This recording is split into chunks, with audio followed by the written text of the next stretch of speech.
আমরা দেখব কিভাবে একটা টিপি লিঙ্কের রাউটার সেটআপ বা কনফিগার করতে হয়। এটা সাধারণত নতুন রাউটারের ক্ষেত্রে অথবা পুরাতন রাউটার রিসেট দিলে তারপরে আবার নতুন করে কনফিগারের প্রয়োজন পড়ে। সেজন্য আমরা সর্বপ্রথম যে কাজটা করব, অনু থেকে একটা ডিরেক্ট লাইন আমার রাউটারের সাথে লাগাতে হবে। এরপর সেই রাউটার থেকে একটা সরাসরি লাইন আমার পিসির সাথে লাগাতে হবে অথবা আমার মোবাইল থেকে কানেক্ট করে কাজ করার চেষ্টা করতে হবে।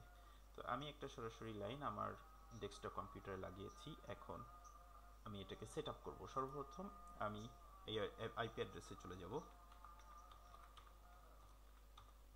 এই আইপি অ্যাড্রেসে চলে গেলে আমাকে সরাসরি টিপি লিঙ্কের পেজে নিয়ে যাবে। এখানে আমাকে বলছে নতুন দুইটা পাসওয়ার্ড দিতে। এটা আমি সম্পূর্ণ নতুন পাসওয়ার্ড দিব, এটা পূর্বে থেকে জানা লাগবে না। তো আমি দুইটা পাসওয়ার্ড দিচ্ছি।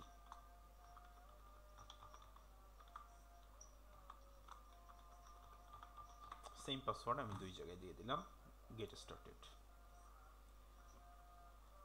এখানে আমি টাইম জোনটা সিলেক্ট করব ঢাকা।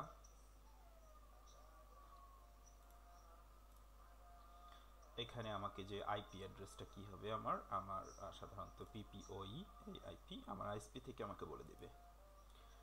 এখানে আমাকে আইএসপি থেকে ইউজার নেম এবং পাসওয়ার্ড যেটা দেওয়া হয়েছিল সেটা আমাকে এখানে বসাতে হবে। সাধারণত আইএসপি থেকে এই ধরনের একটা ইউজার নেম এবং পাসওয়ার্ড দিয়ে দিবে। যদি আমরা না জানি তাহলে আইএসপির কাছ থেকে ফোন করে আমরা জেনে নিতে পারবো। তো আমি এটা বসিয়ে দিচ্ছি।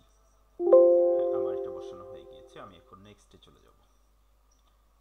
আচ্ছা, নেক্সটে আমি এখানে দেখতে পাচ্ছি যে আমার নেটওয়ার্কের নাম, এটা হচ্ছে আমার ওয়াইফাইয়ের নাম কি হবে, মানুষ আমার ওয়াইফাইটা কি নামে চিনে মানে খুঁজে পাবে। তো আমি এখানে একটা নাম দিলাম ভাইরাস। এখানে আমি একটা পাসওয়ার্ড দিয়ে দিব। এই পাসওয়ার্ড দিয়ে আমার ওই ওয়াইফাইয়ের সাথে কানেক্ট করতে হবে। এখন আমার পাসওয়ার্ডটা দেওয়া হয়ে গিয়েছে। আমি এখন নেক্সটে ক্লিক করছি। ওকে, এইখানে দেখা যাচ্ছে যে আমার ইউজার নেম এবং পাসওয়ার্ডটা এখানে শো করছে। আমি এখানে নেক্সট বা ওকেতে ক্লিক করলেই আমার কনফিগারটা হয়ে যাবে। দেখতে পাচ্ছেন আমার এখানে নেট নেই, এখনই নেটটা চলে আসবে।